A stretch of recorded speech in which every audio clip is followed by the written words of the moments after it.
I'm sorry. Ask your question. That bothered me. I forgot. It's okay. It's okay. Forgot my question? Yeah, I forgot your question. Wow. I thought you could multitask. So what I was saying was... I did. No, you did not. My task was toned out. Oh, that was a task. Oh, man. I've been proven right again. Hey, what's up? I'm Rashad. And I'm Keisha. Hang with the Joneses, episode 81. Today, talking about something that's very near and dear to your heart. And that is essentially like the tagline on your website. What's your website? trconsultations.com. Great. Why you said like it was a commercial? It is. It is. It's my commercial. First thing is when you go up there is you see like a picture image, and there's a line that says, "Don't just cope, thrive." And I feel like that's what we should kind of. You should kind of. We should. I mean, what is your website? So I feel like you should unpack that and just just kind of explain like what that means, what was the kind of the vision behind it, and how you really want to have people not just cope but thrive. I just had a client today who said to me, "I'm not coping anymore. I'm thriving, and thanks to your help, you helped me get to my season of thriving." And it just ain't think like, yeah, you're thriving and you're not coping anymore. Not saying coping is a negative, but coping is like the first step. Meaning that when you have stressors, anxiety, depression, when things come your way, that you put in things to help kind of like decrease it. So, for example, one may be feeling overwhelmed. Okay, I'm going to journal to get out my feelings, which I recommend to pretty much everyone. Like journal because it's a way of getting out your feelings, which is a coping skills. Things like exercising. It's a coping skill, but it's kind of like, so it was like if her first step was to learn coping skills to get her to the point where she's no longer having like the smallest things come her way or our way, and we feel like, oh, I can't deal no more. You know what I mean? Like I can't take no more. Well, now thriving is like we can see the full benefits. We can see the full picture. So thriving is the difference between I'm just learning how to skate to now I'm full skate. I can do tricks. I can go back. That's the difference. You need cope to be able to cope first before you be able to thrive. They go hand in hand. So it's not one better than the other. It's kind of like a step up. Okay. It's one from like a flower, a seed in the ground, and thriving is more so, here's your flower now. Here's your harvest now. Is it hard for people to realize that, okay, I've mastered this one area, now something else has come along, and now I have something else that I need to deal with now? Like, how do you keep people encouraged to not snowball or have everything just be one big thing? Mm-hmm. And see, that's why I hope the coping skill is still your foundation. So I hope that you, even though you're thriving in the area of eating healthy, okay, doesn't mean that you thrive in other areas. So it's still using that baseline. Okay, I thrive and I finally mastered this area. Now I need to go back and use the same skills to master another area. You know what I mean?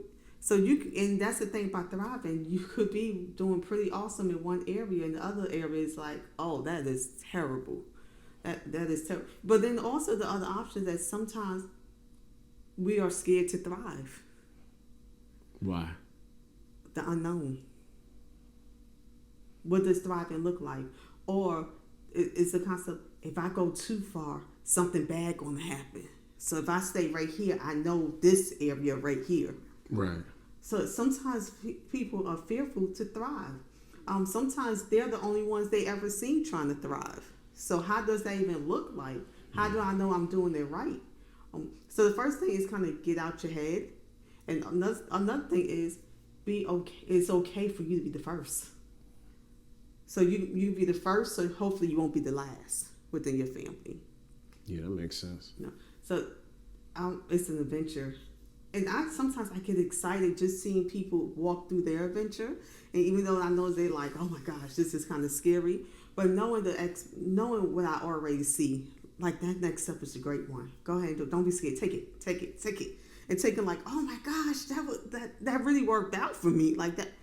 And it's a great to see. So, like I said, but it all starts with coping. Coping is your foundation. Matter of fact, I would say not even coping is the foundation. I would say the foundation first is noticing and acknowledging what's causing the stress or anxiety or whatever in your life, the depression, and acknowledging that first. Then the next step is, okay, let's identify what can we put in place to combat it. It's like I always say it's like the army gear. It's like you're going to war. One, you see the issue. Two, what do you need? What gear do you need to put on to address that issue? Okay, so I know sometimes we say, let's say one have issues with emotional eating. It's easy to say stop eating. That's not realistic. True. What's causing the emotional eating? So what tool do we need to get down deeper as opposed to just saying stop eating? It's not realistic. So basically, there's a need for just an overall awareness. And after I become aware of an issue, I then have to figure out what skill I need to combat said issue. Yes. And also figure out if you want to change it. I know Oprah has a saying that when we know better, we do better, and that's not true. We know a lot of things that we should improve on. Don't mean we do it. You know, I know I should be a better eater, a healthier eater. I thought it was Maya Angelou. No, no. Oprah always says it. It's from Maya Angelou, but Oprah always quoted. Yeah, when we know better, we should do better. Right, Oprah. I thought it was just should like that. So. No, when we know better, we do better. Oh, that's what she said. Yeah. Oh. Which is not the case. When we know better, we should do better. It's more appropriate. But a lot of times, no. It's a thing of free contemplation. I mean, I know this, but I ain't ready to change it. I'm just not ready. And then and then some people stay there not ready for them. And then there's some people like, okay, I know this. Maybe next month, next year, 5 years, okay, I'm ready to make a move. So I feel like that's a good place to kind of just talk about a little bit, especially when it comes to somebody making a change or needing to make a change, or as you said, this state of pre-contemplation where you know a thing needs to happen, but you're not in the next stage of actual. What's the next stage after that? I want to say it's pre-contemplation, contemplation. I think it's contemplation. And after that is what? I forgot. I forgot too. Yeah. I feel like my boy Bob will be very, very upset with me right now.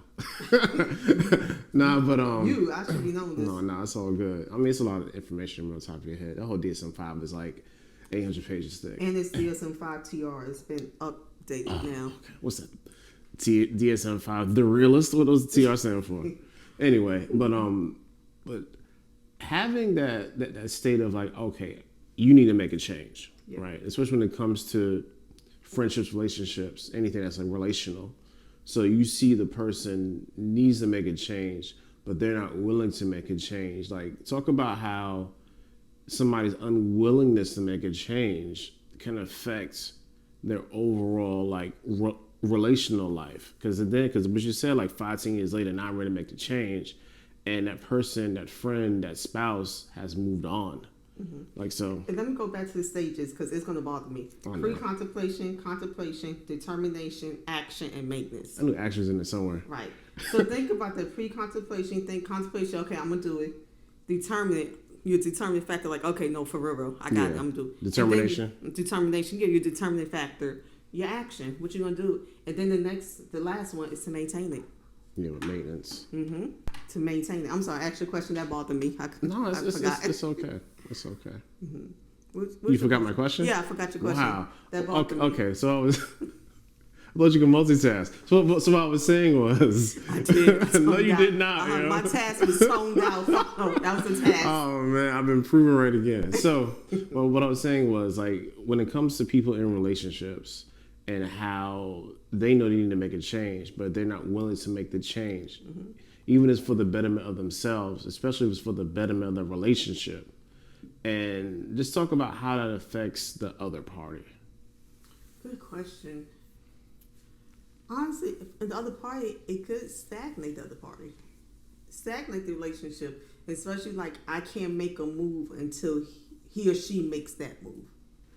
almost like a chess game. Yeah. Like I can't make a move until that person make a move. It actually can have you stuck, or it can have the other person's like, I'm getting out this book. I'm going another one. I'm making my moves, and then it can go a distance because you can see one person who's progressing and the other person is left behind. So basically, what you're saying is that, because you said book, I just want to make sure that the analogy stays consistent. You said so. Okay, chess. So it can go to where one person is still playing chess, but the other one says I'm gonna play checkers, or vice versa. Right. So we're playing two different games now. So we can allow for miscommunication because also I'm just using me. I'm starting to meet people. I'm starting to network. I'm starting to thrive where you're okay with coping, or vice versa. I would say that once someone starts thriving, who wants to go back to coping in that area? But the hard part could be too, like we say, the stages of change is the maintenance. So sometimes a person could be thriving for that time and have a struggle with maintaining that.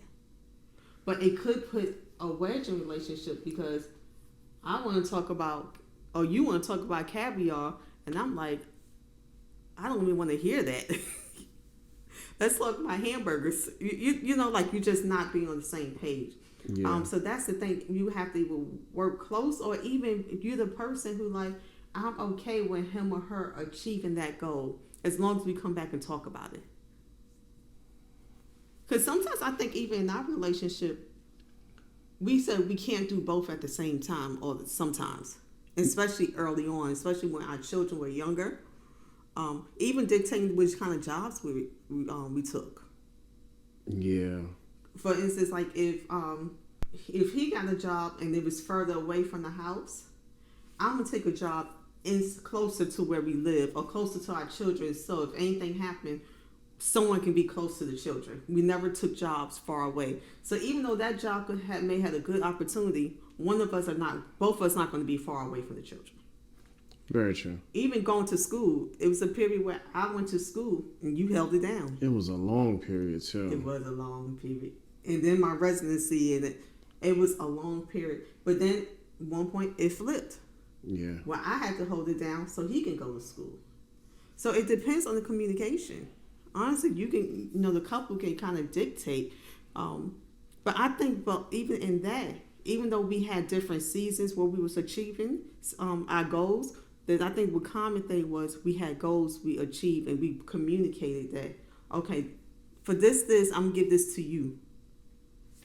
After you finish that, it's my turn. So I think that could be the difference. But if you have we were still moving. Right. Now, if you have someone who just don't want to move, that can be hard.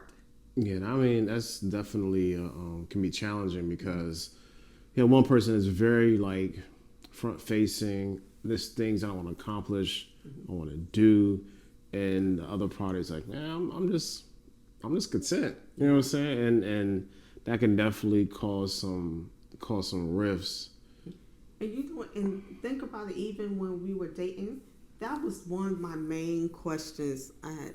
What are your goals? Yeah. That was like my main question. I'm very black and white at times, very task oriented. What's your goals? How are we moving? It would not work for me if Rashard didn't have any goals. We would not be together. We would grow apart. How about what would you say? Yeah. I think if there wasn't like a very clear distinction of what we wanted, because to be real honest, when I'm thinking about it like retrospectively, those like foundational things made it easier for us to cope when it was difficult. So then when we get to the thriving in certain areas, like the stuff that, like, for example, like there's a lot of stuff that I had to just kind of figure out and deal and understand, stuff that you already seen, and I was like just not really trying to hear you or listen to, but to a certain, pre-contemplation. So I had to then accept acknowledge and accept like what it is that I had to do.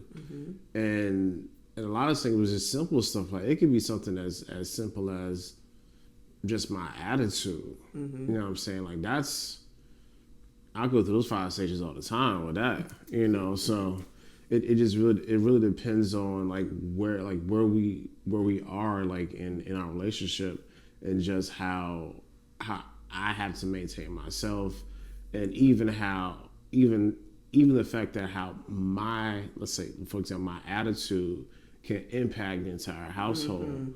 So Absolutely. yeah, we can't be in any sort of like thriving situation when one person is so out of kilter, so to speak. Unequal yoke.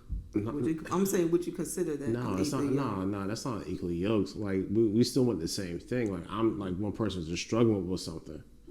You know, we still have the same goals and all that stuff. Not saying us. I'm just saying in general. Could In that general, be I mean, considered unequally yoked? Nah, that's more like. I could see it as.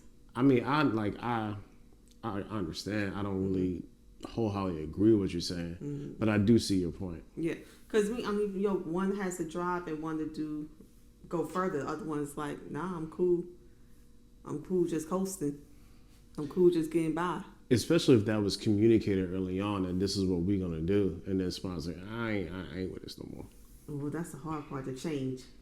But you have the right to change, though. But going back to saying that, I know Rashad early on when we dated, Rashad was, and even now I didn't know the magnitude of the questions I asked or the things that I expected or required, Yeah. and how it shaped our future. But I just know I always want to see our children trying to reach, like, I want our children to see us trying to better ourselves. I want them to always see us in school. I want us to always see us trying to learn, you know what I mean?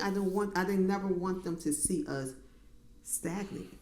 Yeah, no, that makes sense. It's like you want to have some sort of example, Right. to have them aspire to, and So if they're like, okay, I feel like I'm coasting, I'm getting by here. Now let me kick it up. Let me go into gear where I'm thriving at this. I'm really knocking this apart. And I would say all our children are like that, most of the time, depending on what they like. yeah. Depending on what they like, I give you that, yeah. But that's the thing. But then, question: how do one realize when they're coping and thriving? When they just coping and just thriving? Sounds like a question for the expert. I'm asking you. I'm not the expert. In your lifetime, how did you realize the difference between when you was coping or when you was thriving? Somebody had to tell me. It was me, huh? You see how you looked at me? Hey, buddy, this is. No, I mean, seriously. Even if it wasn't you, something like, because sometimes, especially for me, I can just be going, and not really take the time to kind of, especially like back then. But now, I'm way better at this. But just having my head down and just keep pressing. Yeah. And I mean, that's kind of just how I was reared. It wasn't a whole lot of questions asked. You have something you need to do. You need to complete the task. And then after you complete the task, you on to the next task. Yeah. So like now I really try to make a conscientious effort to sit back after I'm done something and kind of just like look at it, take it all in, you know what I'm saying, feel the moment, and then move on. And it's hard because that is a definitive way that I cope. It's just, I'm just gonna keep this thing moving. Ain't no hard conversation. Talk about what? With who? Nah, I'm good. And do you ever look back at what you went through and say, "Dag, I did a good job"? no, not really. And I think that's the difference. That's one of the things with coping. I mean, like now I do. You know what I'm That's saying? thriving. And I think I do it, but I don't do it publicly. I do it. It's a very private thing for me. You know, because I just feel like especially if it's something I did, like, yo, this is for me. And to be real honest, like, it can even be something like if I make like some content or whatever. In the moment, I am feeling it. Give me it 2 days and I hate it. Mm-hmm. Like, and that's what kind of keeps me pressing. And it's not a good thing, but I understand it, that like, I'm like, man, this could look way better than that. And even sometimes the client is like, nah, this is dope. Like, I like this. I feel this. I'll be like, man, why? Like, this ain't even all that. You know what I'm saying? So changing your thought and accepting it. Oh yeah. But you know, even with and I'm the opposite. I'm a cheerleader. Sometimes I don't. And Rashad kind of gets on me with that. Sometimes I don't realize when I did a good thing. That's very. And Rashad's like, "Did you see?" I'm like, "That's just every day. That's just the way." But when I realize I did a good thing, I celebrate myself. Is that correct? Celebrate the hell out of it. I mean, when I say I celebrate myself, if I'll cheerlead for myself, I'll dance with them, I'll go buy myself something, I would do something. I celebrate. I would call 3 people and be like, "That's what I just did." Yeah, I did. I do celebrate myself. But I think also, you know, kind of when I got that concept of it's okay to celebrate yourself, really in Bible study. With Deacon Jermaine Willis, when we talk about in Genesis, when God created the earth, each day he created, he looked back and said it was good, and how we're supposed to stop and reflect at our day to see what we did good. And I was like, oh, that is so true, because we go to Monday, here we go, Tuesday, Wednesday, you know what I mean? It's just another day, as opposed to, okay, Monday, let me sit back and look, what did I do well? Because I guarantee you'll look back and say what you didn't do well. Yes, human nature. Right. So how about I change that and look back at my day? One, to look back at my day so it won't feel like a hamster wheel. Yeah. It's Monday, it's Tuesday, you know. And then the second thing, so I can congratulate myself that I did that. Like, you saw that assignment? That was hard. I knocked it out the park. I did it. No, I feel you. I mean, it's one of those things where, how can I say this? Like, it's so easy not to recognize yourself in something. I mean, it's because I know I'm my own worst critic. I really try my best to hype myself up, but I don't really hype myself up.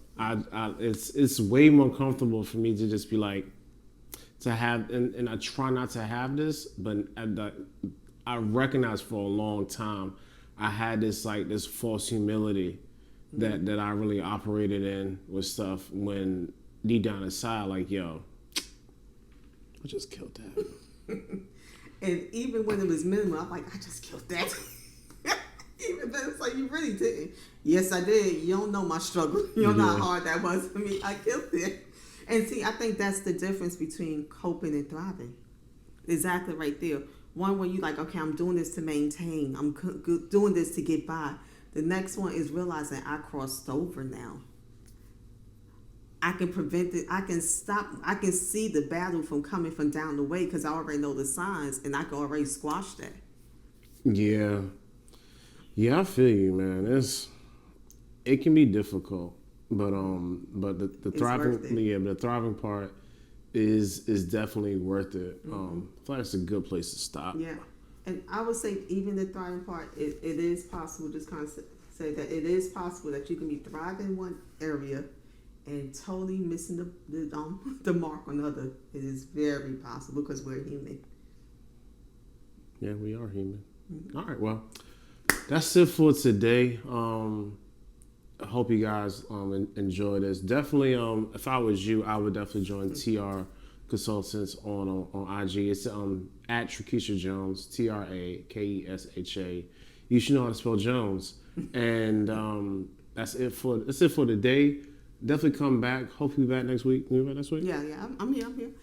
Happy Valentine's Day to everyone. Yeah. Happy Love Day. Okay. Love on yourself. Why'd you say that? That's thriving. That's thriving.